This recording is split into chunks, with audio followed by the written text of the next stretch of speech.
East 24 Pargana. क्या problem है आपको? ओके, अच्छा, आपकी पिटाई हो रही है, किसने किया? आप? Okay, so I am giving phone to honourable governor, please talk to him. Yeah, please tell me. দেখে মনে হতে পারে কোনো ছবির দৃশ্য, কিন্তু না। উত্তরবঙ্গ সফরে জলপাইগুড়ি থেকে কোচবিহার যাওয়ার পথে আচমকা ফোন। সমস্যায় পড়েছেন দক্ষিণ 24 পরগনার জনৈক ব্যক্তি, দ্বারস্থ হয়েছেন রাজ্যপালের। কোনো ভনিতা বা আধিকারিক দিয়ে নয়, সরাসরি কথা বললেন রাজ্যপাল স্বয়ং। শুনলেন সমস্যা, আশ্বাস দিলেন, ঘাবড়াও মত।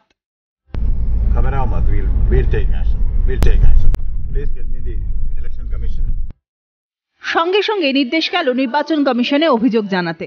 দক্ষিণ 24 পরগনা জেলা প্রশাসনকে ফোন করে কথা বললেন নিজেই। हाँ, गवर्नर साहब बात करेंगे।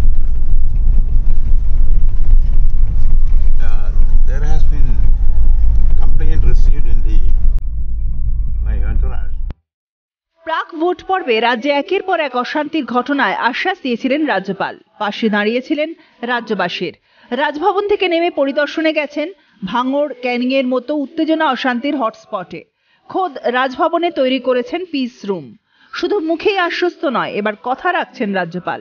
দক্ষিণ 24 পরগনার খবর শুনে অ্যাকশন নেওয়ার কড়া বার্তা দিলেন ফোনেই। See, miscreants are attacking the candidates on the street. Details will be given by the peace room.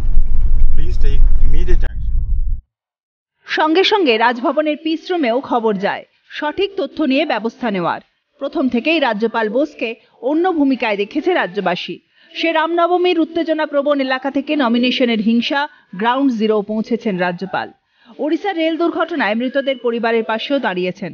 তবে প্রাক ভোট আতঙ্কে এভাবে রাজ্যবাসীর পাশে দাঁড়ানো সত্যি ব্যতিক্রমী। ক্যামেরায় সন্দীপ পালের সঙ্গে প্রীতিশ বন্দ্যোপাধ্যায় ও শশীকেশ রায় রিপোর্ট, ক্যালকাটা নিউজ।